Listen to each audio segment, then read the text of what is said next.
그리고 이제 입주권 매매계약서를 작성할 때 제일 중요한 거는 단계별로 특약을 꼭 써야 되는 특약들이 있기 때문에 요거는 갖고 계시다가 정말 그 단계가 왔을 때 필요하다면은 그 단계의 특약을 기록하시면 됩니다. 계약서 작성을 제가 나눠드린 공급계약서 이걸 보시면서 진짜로 한번 해보자는 거죠. 저 공급계약서를 맨 앞장에 공급계약서인데 송림 3구역에 이게 뚜껑이에요. 보시면 평가금액 700 얼마 써 있을 거예요.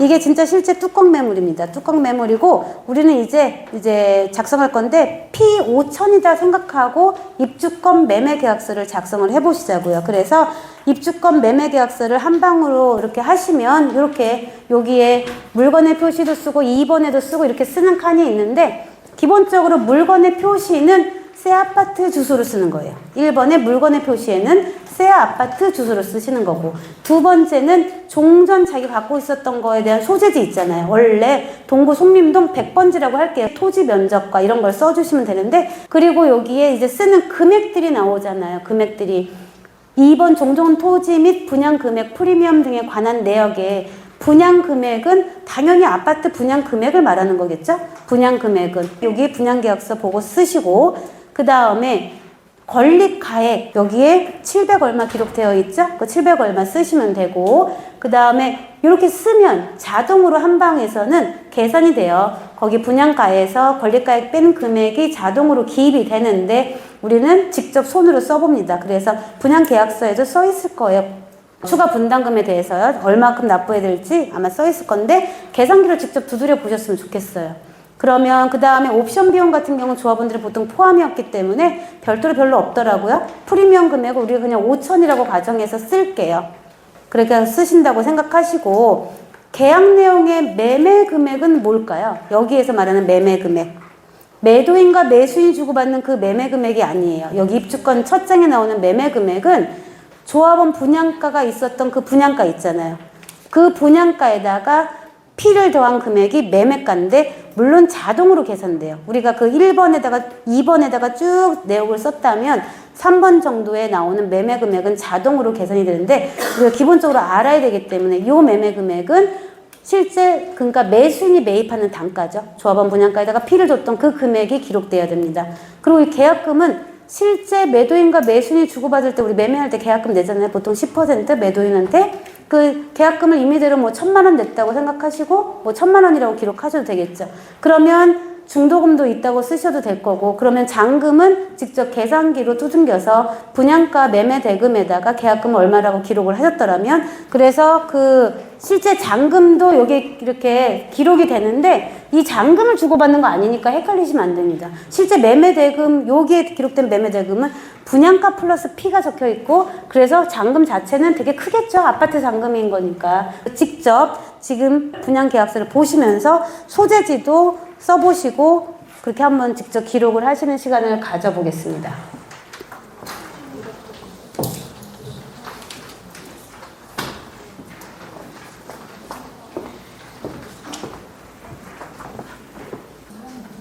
입주권 계약서 작성되신 분들은 뒷장에 보시면 토지 매매 계약서가 있거든요. 토지 매매 계약서는 한방에서 자동으로 출력돼요. 그러니까 이 토지 매매 계약서가 실제 매도인과 매수인이 주고받는 금액이에요. 그래서 이 두 장을 출력해 갖고 앞장을 막 설명을 하면 매도인 매수인 너무 헷갈려해요.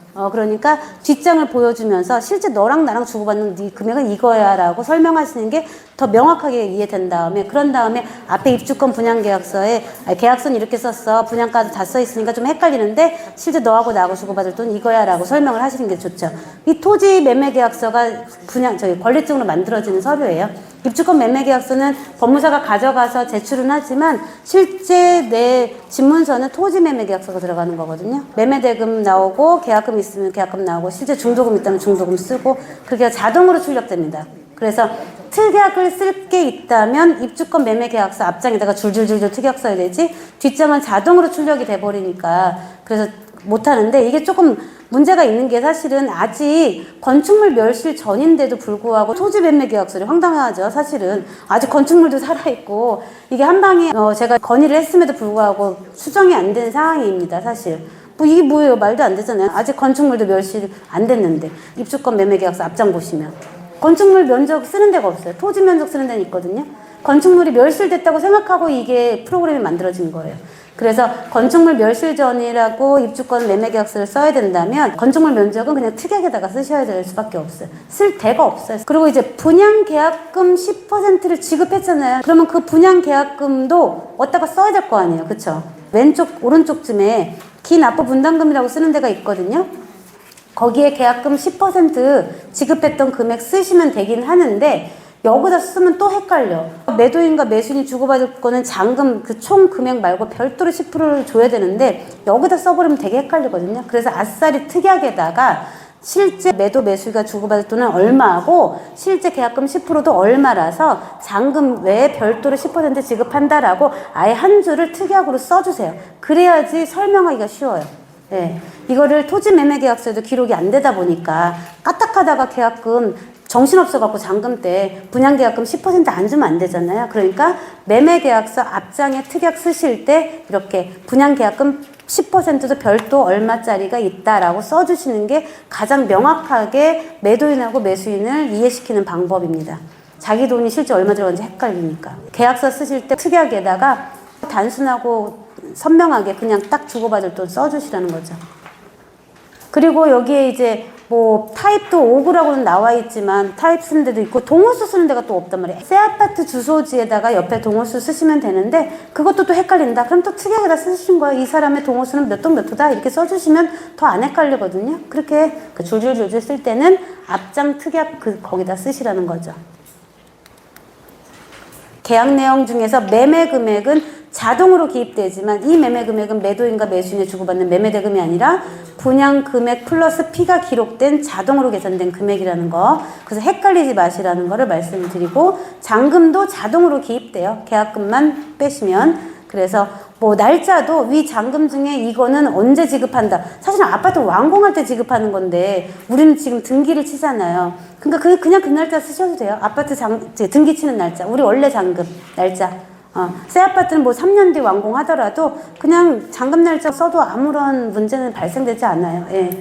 그래서 이런 식으로 계약서 작성하는 거를 써놨으니까 나중에도 헷갈리시면 그렇게 보시면서 하시면 될 거고